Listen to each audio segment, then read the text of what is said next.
Hello friends, அஸ்ஸலாமு அலைக்கும். Welcome to my channel. இன்றைக்கி நம்ம சேனலில் நான் உங்கள் கூட என்ன ஷேர் பண்ண போகிறேன்னா, இறால் ஃப்ரை. அதுவும் எப்படி ஈஸியாக க்ளீன் பண்ணிவிட்டு ஒரு டிஃப்ரெண்ட்டான மெத்தடில் இறால் ஃப்ரை செய்ய போகிறோம். ஃப்ரெண்ட்ஸ், நான் இந்த ப்ரான் ஃப்ரை செய்கிறப்போ இதோட டேஸ்ட்டும் மனமும் ரொம்ப சூப்பராக இருந்துச்சு. நீங்களும் கண்டிப்பாக ட்ரை பண்ணி பாருங்கள். இந்த ரெசிபிக்கான இன்க்ரீடியன்ட்ஸ் கீழே டிஸ்கிரிப்ஷன் பாக்ஸில் தரேன், செக் பண்ணி பாருங்கள். ஓகே ஃப்ரெண்ட்ஸ், டைம் வேஸ்ட் பண்ணாமல் வாங்க ரெசிபியை ஸ்டார்ட் பண்ணிடலாம்.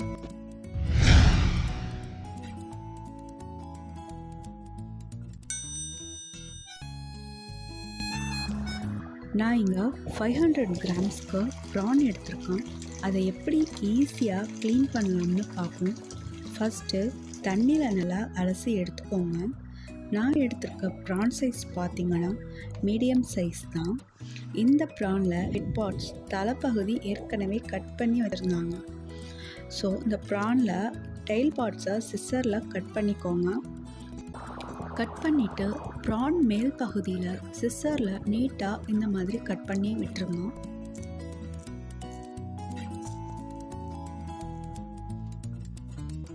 இந்த மாதிரி கட் பண்ணிட்டா ப்ரான் ஷெல்லை ஈஸியாக ரிமூவ் பண்ணிடலாம்.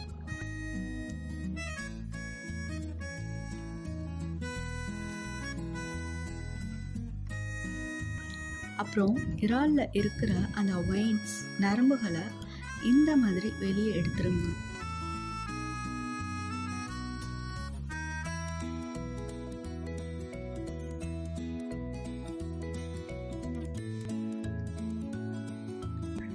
பாருங்க, எவ்வளோ ஈஸியாக க்ளீன் பண்ணியாச்சு. இந்த மாதிரி எல்லா ப்ரானையும் க்ளீன் செய்து எடுத்துக்கிறேன்.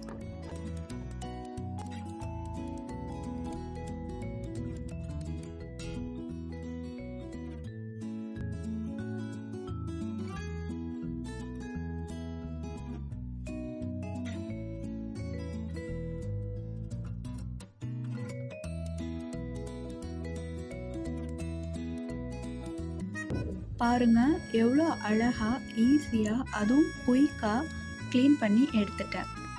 நெக்ஸ்ட்டு குக்கிங் ஸ்டார்ட் பண்ணிடலாம். நான் ஃபஸ்ட்டு சொன்னது போலவே இந்த ரெசிபி ரொம்ப டிஃப்ரெண்ட்டாக யூனிக்கான டேஸ்ட்டில் இருந்துச்சு. டேஸ்ட்டும் சரி மனமும் சரி ரொம்பவே நல்லா இருந்துச்சு. நான் இதுக்கு என்னென்ன இன்க்ரீடியன்ட்ஸ் ஆட் பண்ணியிருக்கேன்னு நீங்கள் தெரிஞ்சுக்கணும்னா இந்த வீடியோவை கடைசி வரைக்கும் ஸ்கிப் பண்ணாமல் பாருங்கள். ஃபஸ்ட்டு ஸ்டவ்வில் பேன் வச்சு அதை நல்லா சூடு பண்ணிவிட்டு 2 டேபிள் ஸ்பூனுக்கு ஆலிவ் ஆயில் சேர்த்துக்கிட்டேன். Next 2 tablespoon butter add பண்ணிவிட்டு அது மெல்ட் ஆனதும் சின்ன சின்னதாக வெட்டி வச்ச பூண்டை சேர்த்துக்கலாம். பூண்டோட பச்சை ஸ்மெல் போகிற வரைக்கும் அதை நல்லா ஃப்ரை பண்ணிக்கலாம்.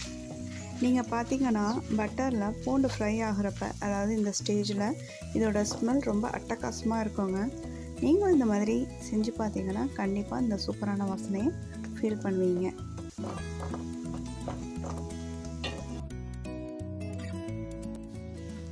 நெக்ஸ்ட்டு க்ளீன் பண்ணி வச்ச ப்ரான் இறாலை சேர்த்துக்கலாம். ஃப்ரையான பூண்டோட நல்லா மிக்ஸ் பண்ணி விட்டுட்டு தேவையான அளவுக்கு உப்பு சேர்த்துக்கலாம். இப்போ இந்த ப்ரானை ஒரு 5 மினிட்ஸ்க்கு நல்லா வேக விடலாம். ஓவர் குக் ஆச்சுன்னா ப்ரான் ரொம்ப ஹார்டாகிடும்.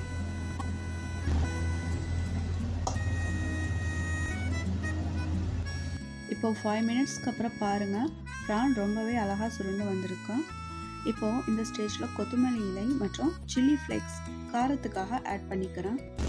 சில்லி ஃப்ளேக்ஸ்னால் வேறு ஒன்றும் இல்லைங்க, காய்ந்த மிளகாய் வற்றல். அதை லேசாக வறுத்து எடுத்து கொஞ்சம் நேரம் ஆற விட்டோம்னா அது மொறுமொறுன்னு நல்லா கிறிஸ்பாக இருக்கும்.